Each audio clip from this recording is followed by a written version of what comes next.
Maamul Goboleedyada Soomaaliya oo Dawladda Kenya kala shaqaynaya sidii Cadaadis loo saari lahaa Soomaaliya in ay ka laabato Dacwadda Badda ee Maxkamada Caalamiga ah ee ICJ. Maxay tahay haddaba sababta Maamul Goboleedyadu ula safteen Kenya? Axmed Madoobe wuxuu ku jiraa olole doorasho oo uu rabo in uu Jubbaland mar kale madax ka noqdo. Waxa qasab ah in uu dhaqaale u helo ololaha doorashada. waxaad moodaa calaaqaadka u dhaxeeya Dawladda Kenya iyo Axmed Madoobe inay aad u fiican tahay.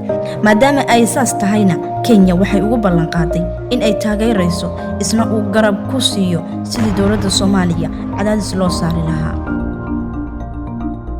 dhinaca kale waa kan Xaaf oo isna doorasho sugayo. sidoo kale Xaaf waa ninka qaadka ugu badan ka soo dhoofiya Kenya kuna leh ganacsiyo aad u tiro badan.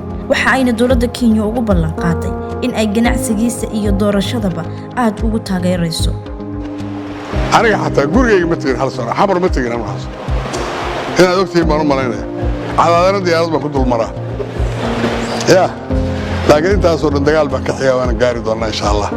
dani madaxweynaha Puntland isaga waxaa arrintan ku qasbaya qaar ka mid ah madaxda mucaaradka oo ka taageeray doorashadii dhawaan uu galay ee Puntland.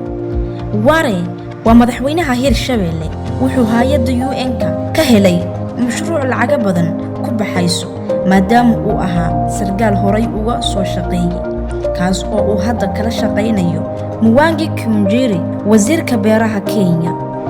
haddaba ogow Kenya wuxuu dacwad kala dhaxeeyaa Tanzania mana jira siyaasi ka soo jeeda wadankaas oo dawladdiisa u dabamaro oo Kenya la sameeyo xidhiidh hoose. laakiin maxay ku dhacday madaxda Soomaaliya in shacabkooda khiyaamaan? shacabka Soomaaliyeed waa in ay si wada jir ah meel uga soo wada jeestaan siyaasiyiinta danleyda ee dhulkooda xaraashaya. haddaba daawade maxay kula tahay adiga?